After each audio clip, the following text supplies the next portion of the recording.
Hi, I'm Marley Jax. I went from dental hygienist to entertainment industry working with big celebrities like Lady Gaga, Bono, George Clooney, and more, to now being the CEO running a multi-million-dollar agency, and I am one of the passionate few.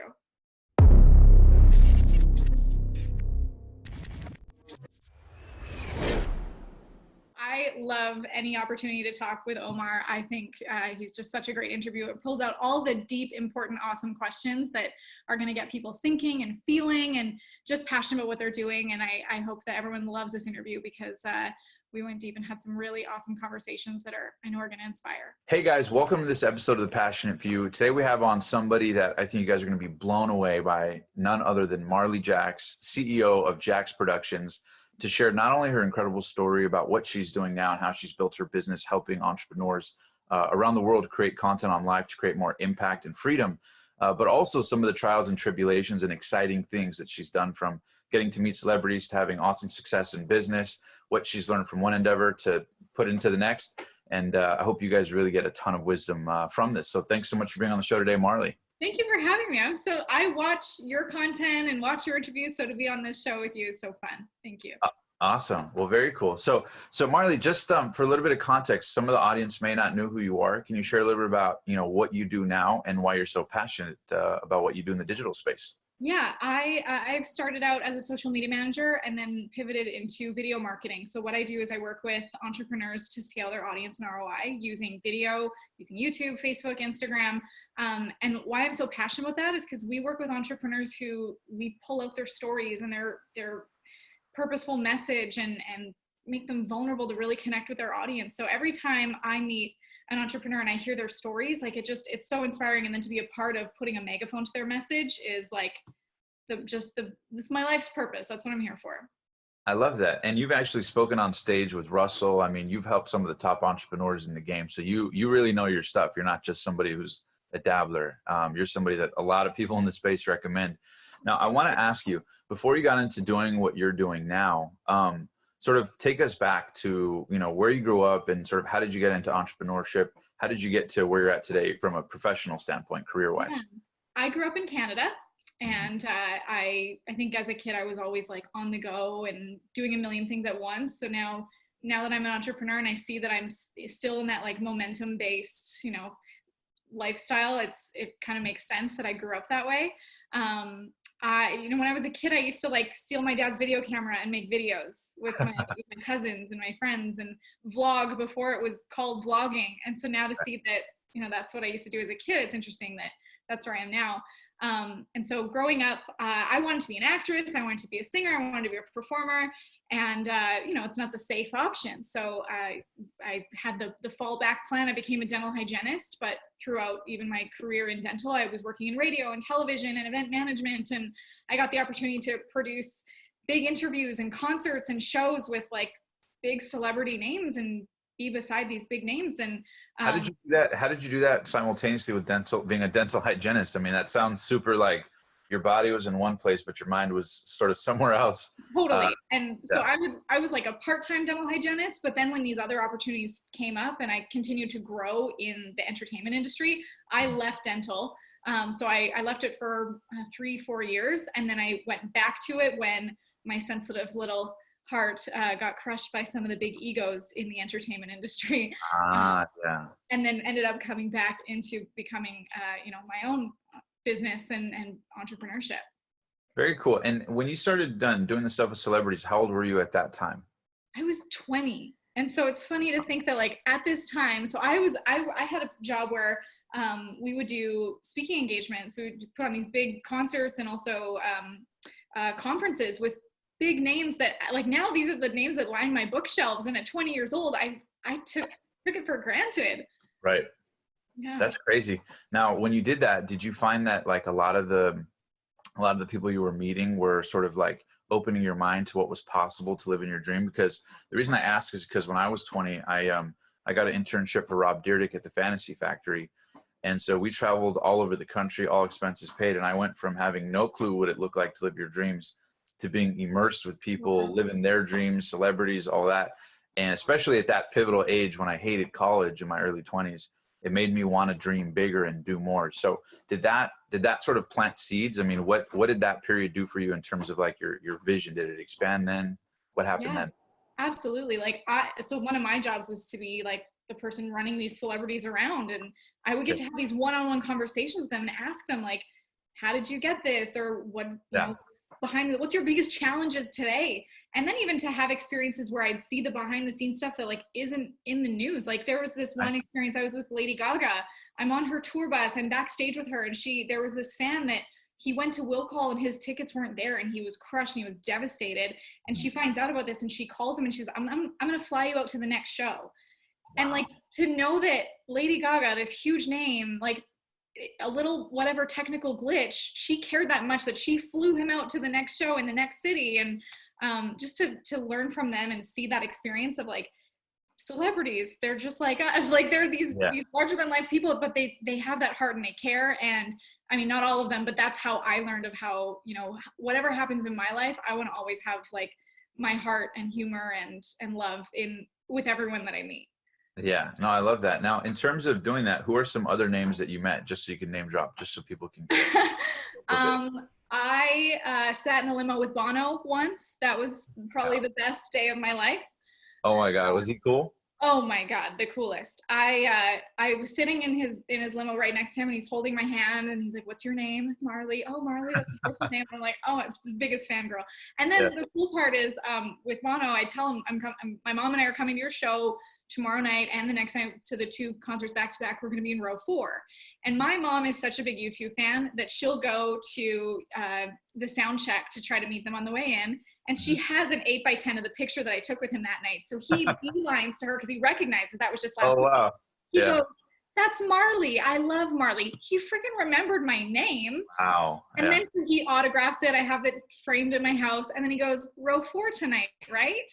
Like, what a Wow. cool thing that this amazing celebrity who larger than life in my mind Right. remembered my name and the interaction that we had. Yeah. So that sort of left an impression on you to like always leave an impression on others. And wow, that's incredible. Yeah. Now, anybody else you met? Any other names I that you mean, can George share? Clooney, Oprah, Mark Wahlberg. Met Oprah? Yeah, What was she like? she was so cool. She was in Toronto for it was the Toronto Film Festival, and she had a big speaking engagement then too. And of course, her car is like rushed by paparazzi, and she was just so cool. She like rolled down the window and was talking friendly to everybody, and like she took the time before. Of course, I'm sure her entourage was like, "All right, Oprah, gotta go." We got to move. Now, okay, I want to ask you this because I'm always fascinated by this. And I myself, obviously, you know a little bit about what I do. I'm obsessed with human communication, those little nuanced moments like you shared earlier that most people don't get to see. Right. So you've had a unique ticket to history in a sense. When you're in limos, back rooms, situations where most people don't get to see, are there any common denominators of success, charisma, mindset that you noticed from some of these top people? I'm sure, you notice patterns of behavior Yeah. that sort of stick out from the norm, especially being in it with that many names. I'm sure there are patterns. So any things you noticed that were kind of interesting that most people kind of wouldn't really think twice about that you picked up? Totally. And that's like, I actually teach that. I call it the underground charisma formula because of what I've learned from these celebrities. And it really boils down to like power, presence, and warmth, like how they show up, how they're present with people, the energy that they give off. And also like there's an element of leadership, their emotional capacity, their ability to be vulnerable with people. And I also really think like big element to success is having the right people around you, having that inner circle, having that private circle, and then just that really deep connection with people. And I mean, the thing that I really noticed that also surprised me is again, how we can put these people on a pedestal thinking they're larger than life and they have all the glamour and the luxury. There were times where I'd be backstage with celebrities, and there was a comedian I was with once, and he was showing me a tweet that he was drafting up, and he's like, "Do you think this is funny? Do you think it's?" Yeah. He's asking me for my opinion, and I'm like, "You want my opinion? Like you're hilarious and you're amazing. Why do you?" So like they still want that validation and love and support and connection, and they thrive off of that from the interaction with people. So it's also important to know that if you're in a position of leadership or in a position where someone's looking to you or putting you on a pedestal, to be vulnerable and connect with them on that human level, and to know that like we're all just trying to, connect with each other and have some sort of level of approval or validation from each other. Yeah, no, that's beautiful. And I think that's so true. And I think I can relate to that because, and I know people who are close to like Tony Robbins, for example, Yeah. or imagine Tony Robbins saying like, is this caption good for Instagram? You would imagine him being this so secure, like force of Right. nature. You're like, oh my God, yeah, if you wrote it, it's probably like biblical, So Yeah. yeah, I can totally understand and relate to where you're coming from on that. So then tell me what happened next from, that opportunity. How did you pivot to your next entrepreneurial thing? What was the next step for you from there? Yeah, I was working in entertainment, and I was in a position where I was in a company that was like a boys club, and I was just really struggling with like not feeling, heard, understood, like I could make my mark in this company. So I left for a while, and I went back to dental temporarily. And while I was in dental, I started doing their social media on the side, because I was like, I'm bored. Between cleaning teeth is not fun. It's, yeah, who likes Right. to go to the dentist? Imagine working for one. But then from there, Yeah. so I'm like, I'm good at this. Like I'm a storyteller. Actually, working in the dental office was where I learned how to tell stories, because when your hands are in someone's mouth, what are you going to do? Like tell stories and try to make them laugh. That's where I feel like I was a dental hygienist stand-up comedian. I'm trying to entertain them as much as I can during an uncomfortable experience for both of us. Makes And sense. yeah, and so I would like split test my stories. Like I tell this story to this patient, this story, and I said, no, Yeah. but like tweak it and see if they laughed more at this joke. Yeah. And then I started, like, the IT guy at the dental office was like, hey, you're good at this social media. Can I refer you to another one of my clients? Well, he referred me to all of his clients, and all of a sudden I had a business. And I was like, oh, I'm good at this. I didn't know I could make money just from like posting on Facebook and creating content around what I see are very clear stories that can convert into sales. So then I started making videos for myself to try to get more clients, and some of those videos really started to take off. And then down the rabbit hole, started learning more about video, started doing it for my clients. Their videos started blowing up. Then I had people reaching out of, can you do this for me? And eventually started to get some really big celebrity authors, big name clients in this space too. So that's interesting. Did you find that a lot of it was momentum more than you trying to sort of create opportunity? Because a lot of people would hear that.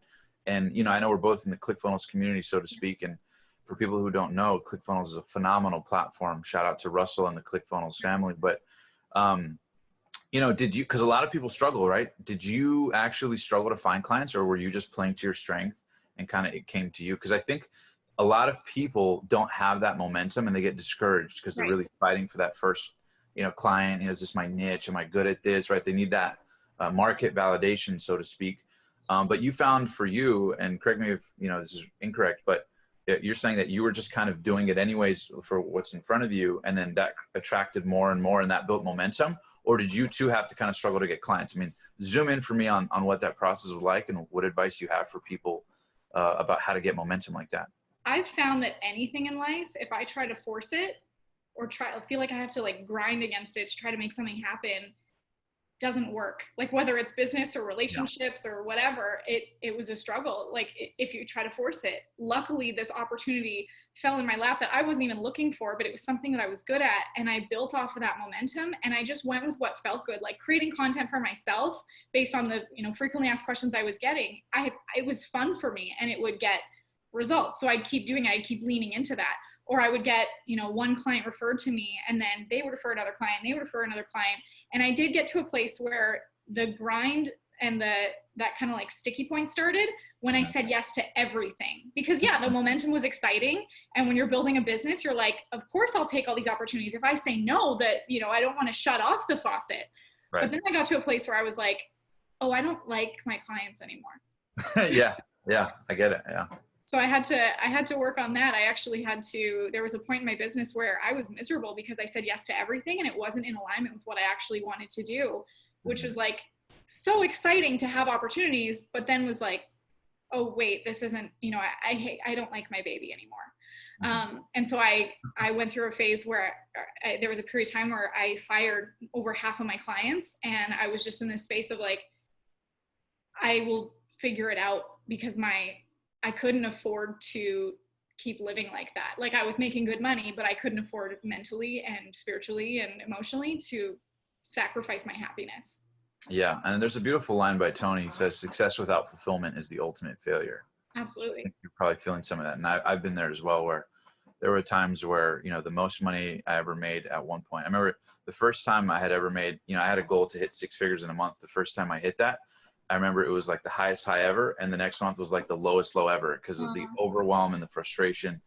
And I remember feeling like I put such a focus on trying to make money that I put myself on the back burner, and I realized you can't sustain it.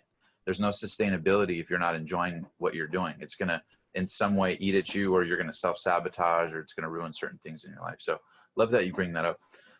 Now I want to zoom in because everybody in the space, they say, hey, I need help with video. I need help with YouTube, video marketing. I know you have the Infinite Impact Challenge. Can you zoom in just so people can sort of get a scope of like what you do, and also why it's so important, especially now more than ever? We're in the middle of COVID-19 as we're filming this. A lot of people in business, digital marketing, maybe they have brick and mortar, whatever your business is really. I guarantee you that there's somebody in your industry killing it on video. So can you talk a little bit about the importance of video as it relates to business, and why you sort of love helping people, and why it's important for them to take action on doing that, especially now more than ever? Yeah, our methodology is called the VIP code. VIP stands for Video Impact Profit.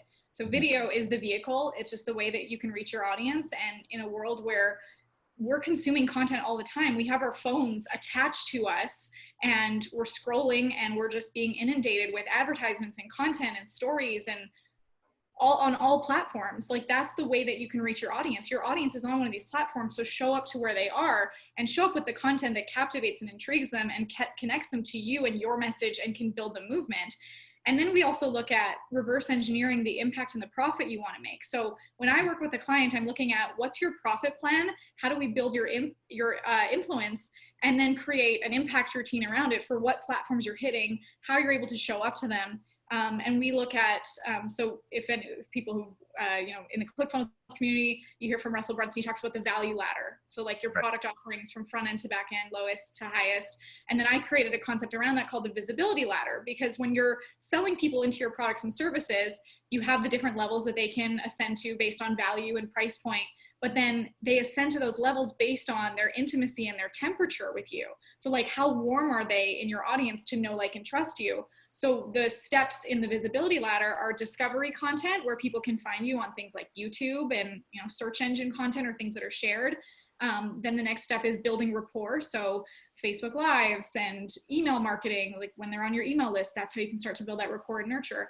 And then the top level, which is the most intimate, which is things like your Instagram stories, podcasts. And so when we work with clients, we're looking at how do we, again, reverse engineer the impact we want to make, what's the content we create at every level, and then how do we lead that into your profit plan with, the lead magnets, or getting them on your email list, your sales funnels, your challenges, webinars, that kind of thing. So we create, like, my intention for all my clients is to help them to create reliable, recurring, predictable revenue, because that's what every business needs. And it's scaling your audience and your ROI. That's beautiful. Now, in terms of practical advice for people just starting, a lot of people might hear this and go, you know what, I want to check this out, Marley, and we'll put links below if you have a challenge. If you guys want to follow Marley Jax, you can check it out in the description below.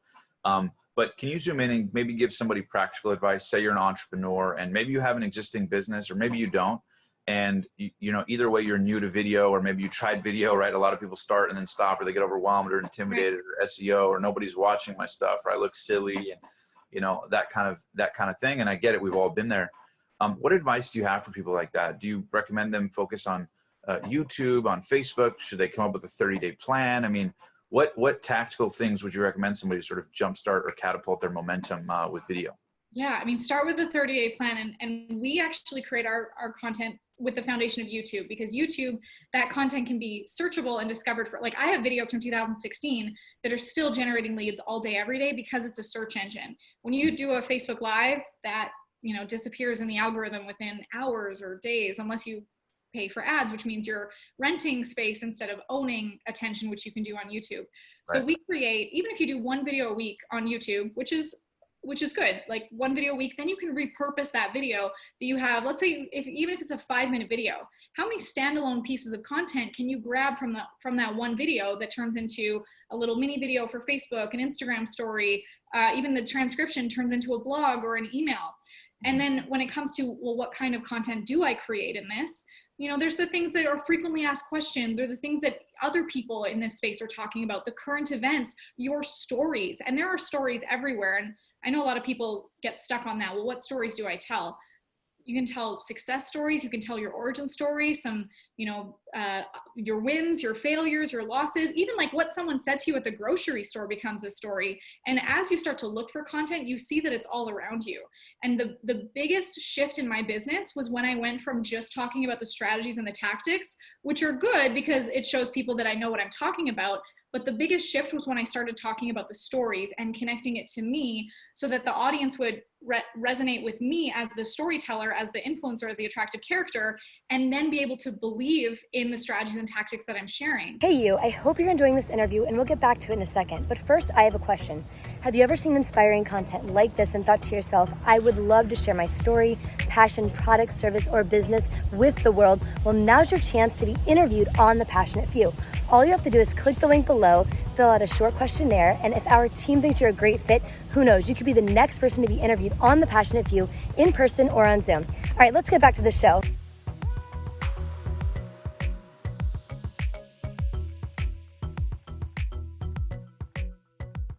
So when you get vulnerable, or when you relate it back to some sort of parable, that's how people connect and go, yeah, I'm going to follow this person. I'm going to subscribe. I'm going to watch everything, because not only do I believe in what they're teaching me, I resonate with this person as a human being.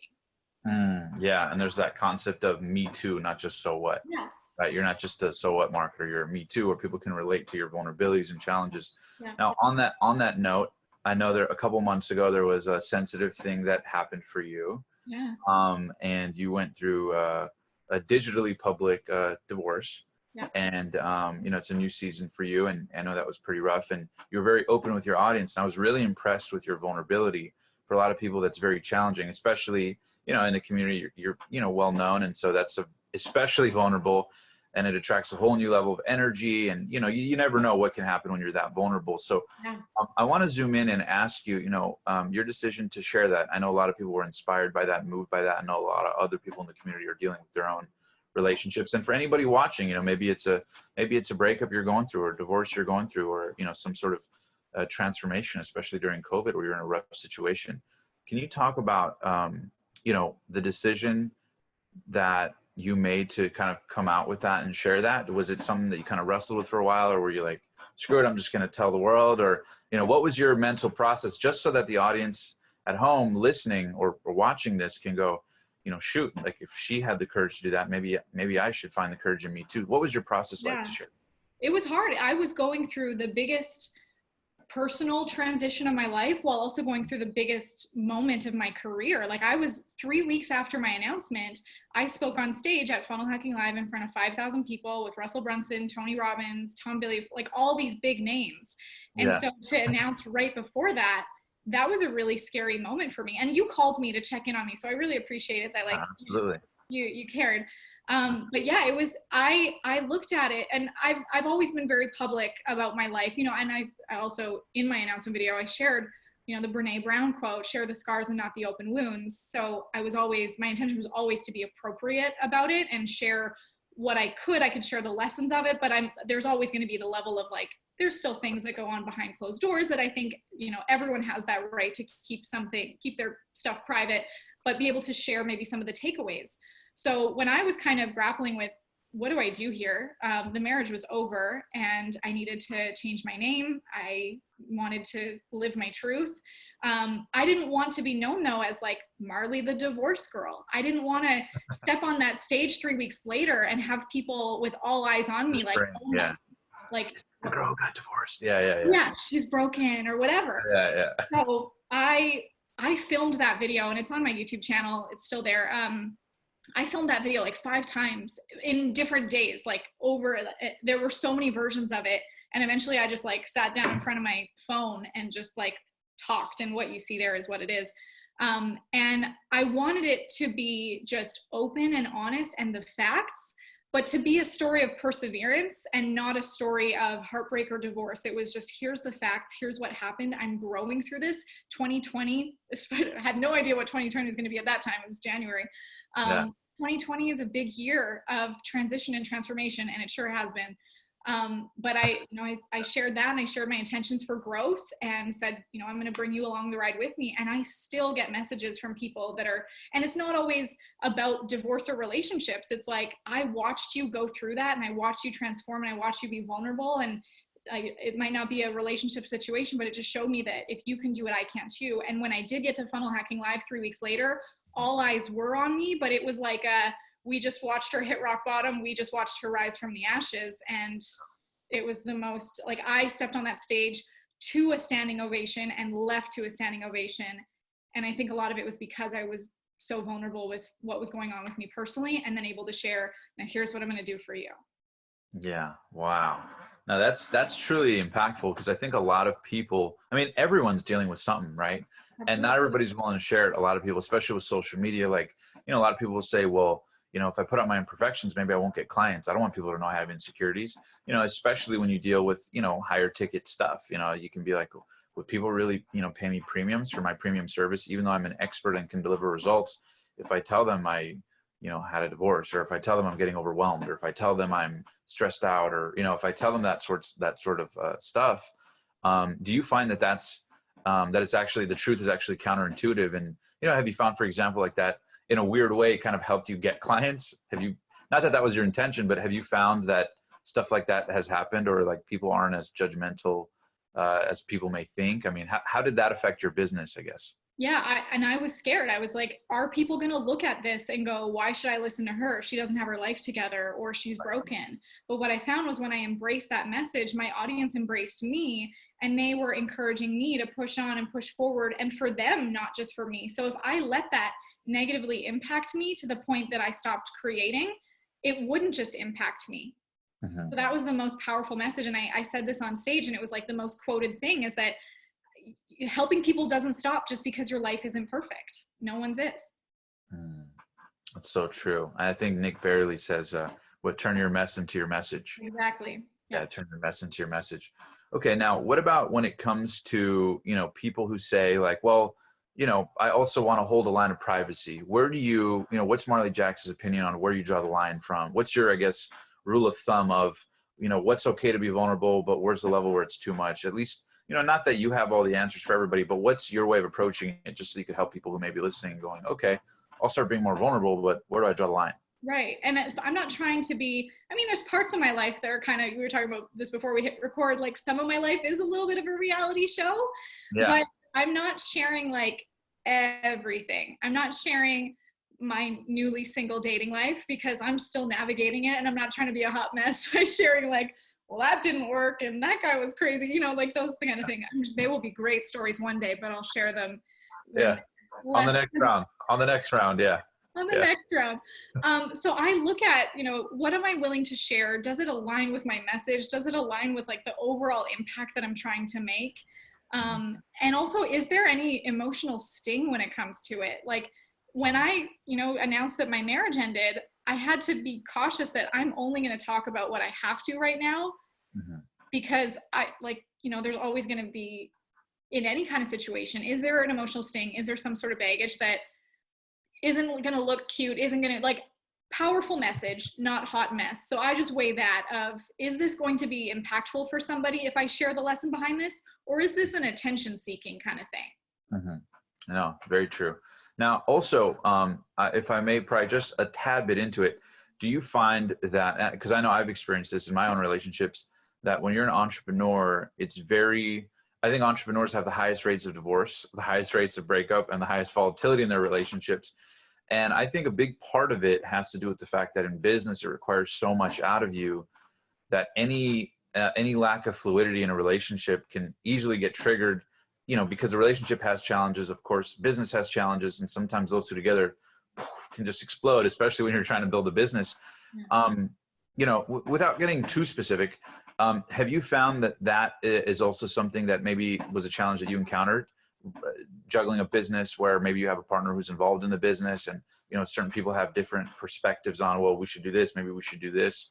I've interviewed over $10 billion worth of entrepreneurs, and about half of them have been through a couple relationships that didn't work out to learn what ended up what they wanted to help them grow their life, their business, and sort of live in more of a harmonious place. So I guess, what's your best advice, or what did you learn from that experience in terms of balancing a relationship and a business? I think like both relationships and entrepreneurship is very creative energy. And if you can merge on that, if you can be in alignment on that, it can be the most beautiful thing. And I learned a lot from my marriage, and even now just from dating and seeing what's out there. Like, what do I need that's going to fuel my lifestyle and continue to support my passions? And Passion for you. yeah, like I'm not going to sacrifice that in me, and I need a partner that can fuel that and hold that. And you know, I'm a very strong female, and in dating, it's interesting, and I've heard a lot of other single female entrepreneurs talk about this too, is it's sometimes it can be intimidating for the men. They come in, they're, oh, you're so ambitious, that's really impressive, until it's not, because we you know, the way that our brains work, the way that we function and operate is different. So I think entrepreneurs should likely match with other entrepreneurs who have a similar mindset and growth mindset, and are willing to do the work in the business and in the relationship, and see where you can collaborate on, okay, now it's time to, let's focus on this, because in entrepreneurship, we're all momentum based, and we know the direction that we're going to bring, you know, our dreams into reality, into right now. And can we have that same purpose and goal and drive and do that together, but then also give each other the space when we need to go at it alone, or when we need to grow through something. And Alex Sharfin says this line of like, entrepreneurship is the most spiritual experience. And if you can have a partner that matches that and wants to grow through that, because it is like, you have to have that awareness. I think one of the biggest things I learned throughout everything in entrepreneurship and relationships is that I have to continue growing and evolving as a human.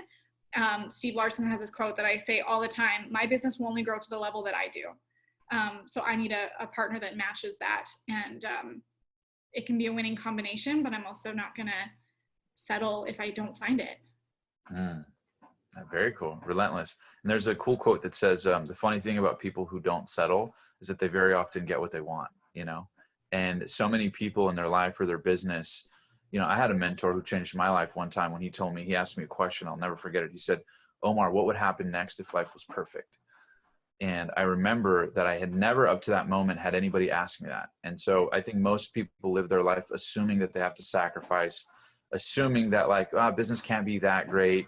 You can't, you know, do it to the full extent. You can't be that fit. You can't be that wealthy. You can't be that, you know, there's these levels that you assume, but most of us, since, you know, mom or dad didn't live their dream, like you kind of subconsciously inherit the beliefs of your environments. And so you never really fully get to that level. So I love that you're talking about really not settling. And then also embracing the failure, embracing the challenges. I think the audience is going to get a lot of value from that. One question I do have, and I guess this goes back to the business side of things, is I noticed on your Instagram story, you do a great combination of being human, but also being a business person, right? So you'll document through Instagram stories, you know, meetings with your team, or funny jokes or inside jokes, or, you know, joking around with your, you know, assistant, or, you know, the people on your team. And then you'll also be like, hey, by the way, if you guys are interested, we have products or services. So you do a great job of balancing it, not just on Facebook, not just on YouTube, but also on Instagram. Can you talk to people who maybe, you know, obviously everyone has Instagram and the capacity to use Instagram stories, but can you talk about that level of, I guess, transparency and how that affects your business? What have you found it that like what was something that you were not expecting to get out of it that ended up working out, and you're like, oh, that's cool, I didn't expect that to happen that fast, or that to happen, you know? What are the hidden gems of being that vulnerable through Instagram story? It's just fun. Like you know, especially that we're quarantined and we can't be with people, this is also my way of sharing with people and still having that back and forth that, you know, my direct messages are blowing up every day with people responding or giving their opinion or laughing with me or at me, which I'm totally fine with both. I want to be a mix of heart and humor. And so just by sharing the behind the scenes of what I'm doing, or, you know, a silly thing that happened at the grocery store, like it's day-to-day life that people resonate with. Like, you know, when quarantine first started, you know, all these celebrities started doing these Instagram lives and cooking shows from their kitchen and stuff. And they're, we're quarantined just like you, but yeah, you're in your multi-million-dollar mansion. You still got your butler. So it's not that easy to resonate with as much as it is entertaining still. So I think what I do with my content is, here's my day-to-day that I'm trying to make entertaining and funny and also, vulnerable at times.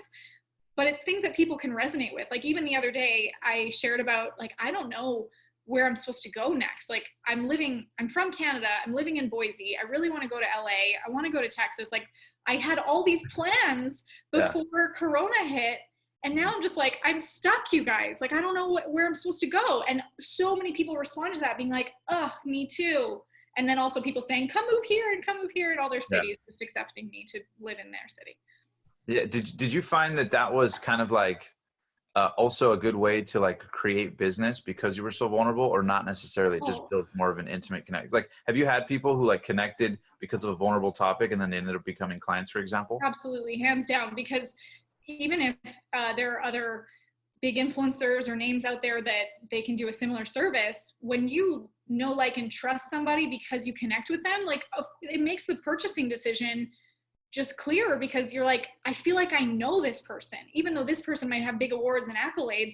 This is someone that I trust because they're so transparent with me. So absolutely, it hasn't been the first intention, like, because my intention is just to create and be entertaining, and I also just genuinely enjoy it.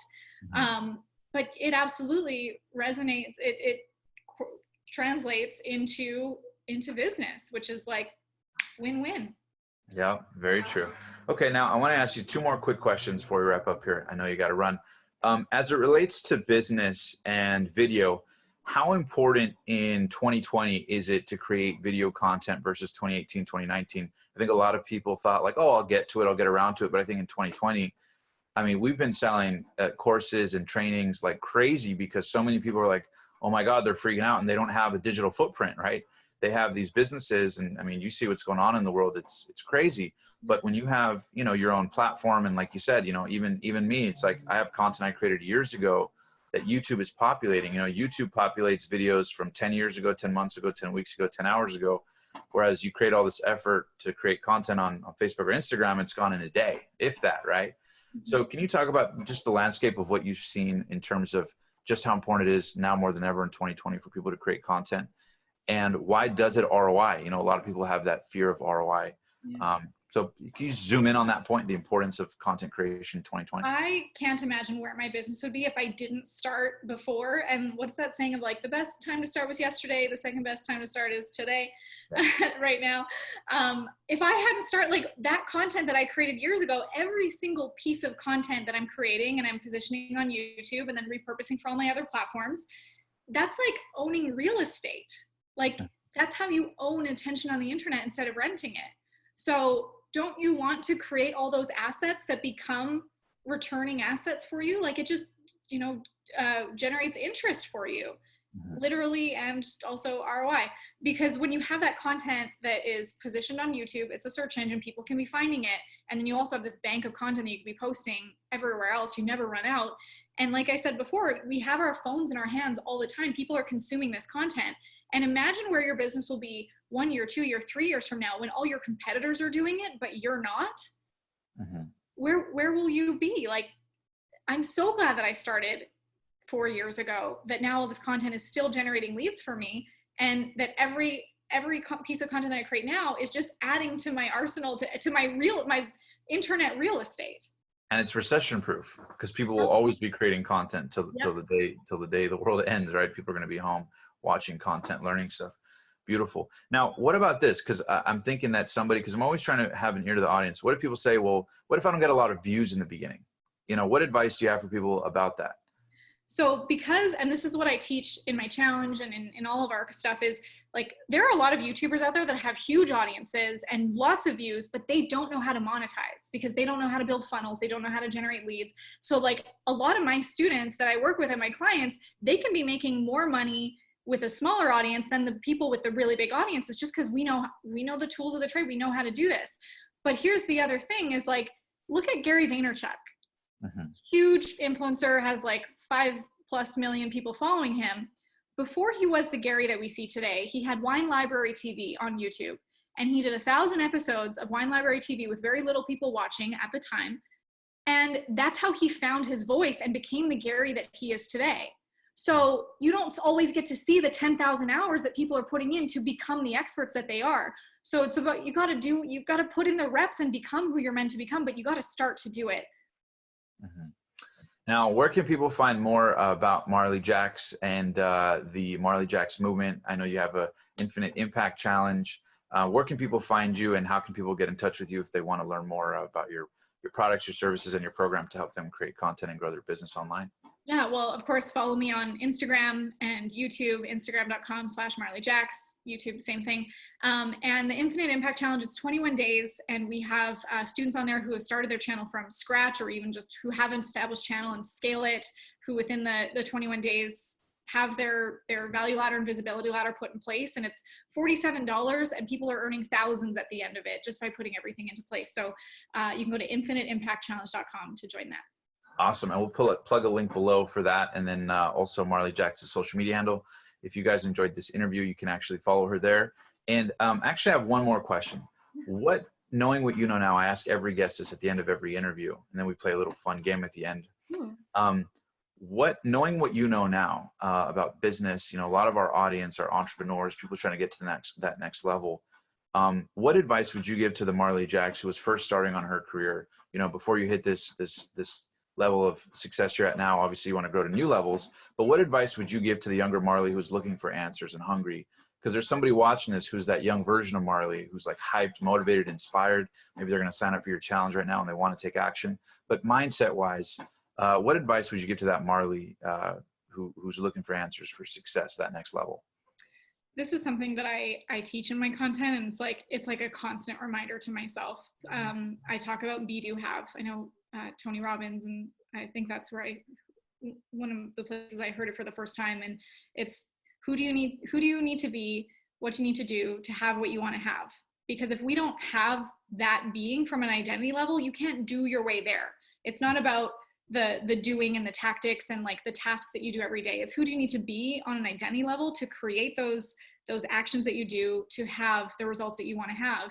And so I look at my values and who I am as an individual, as an entrepreneur, as a daughter, as a friend, and what are those values? And one of my strongest values that I'm constantly reminding myself of is that I am committed.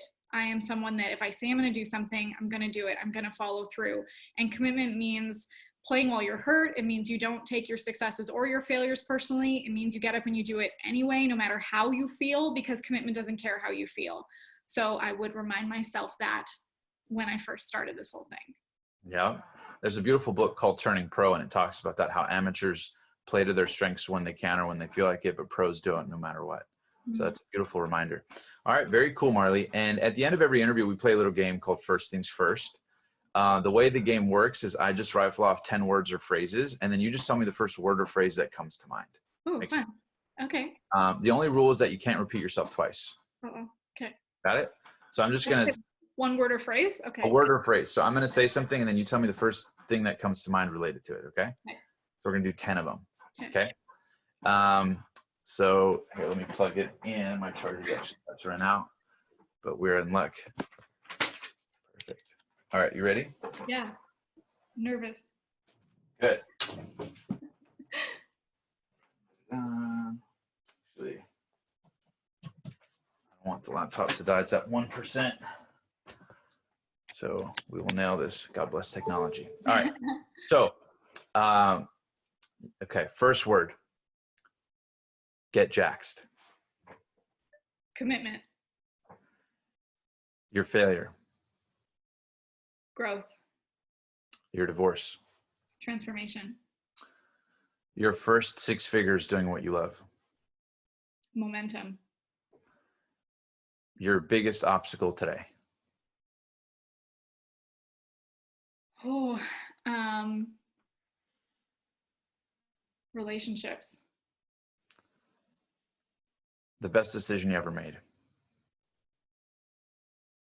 Vulnerability. The moment you finished speaking on stage in front of 5,000 people. Bliss. Your story. Important. Passion. Everything. Worst advice you've ever been given.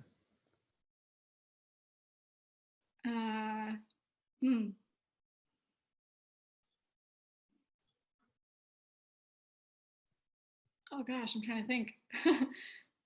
Jump right in. And I'm actually going to throw some more bonus ones at you. That was 9. Best advice you ever received from somebody.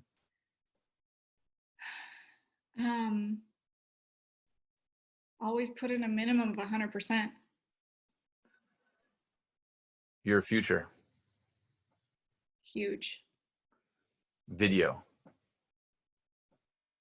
The future. ClickFunnels.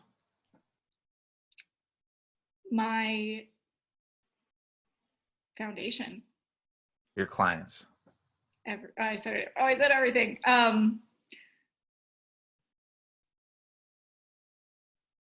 Obsessed with them. Very cool. And then the last one, you ready? The Marley Jax story, once it's all said and done. What was that last part? The Marley Jax legacy. Legacy.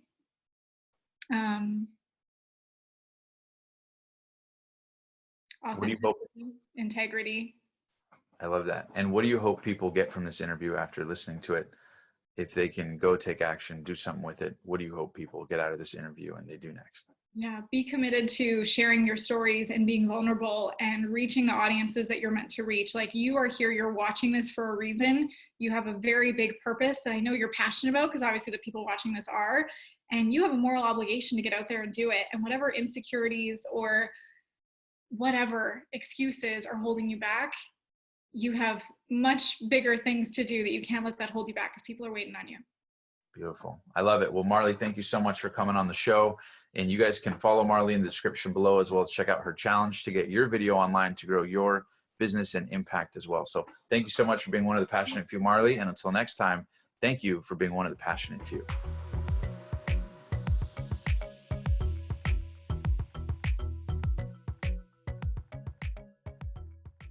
Hey you, if you enjoyed that video, make sure to smash that subscribe button right now. And also, if you're an epic entrepreneur, thought leader, expert, and you want to be interviewed on the show, the same way we've interviewed over $10 billion worth of entrepreneurs and reached millions of people, then all you have to do is click the link below right now and fill out the questionnaire to see if you'd be a good fit to be interviewed on The Passionate Few. And also, if you enjoyed this video, make sure to click any of these videos as well. If you thought this video is epic, these videos will blow your mind. Until next time, live strong, live with passion, and thank you for being one of the passionate few. I'll see you in the next video.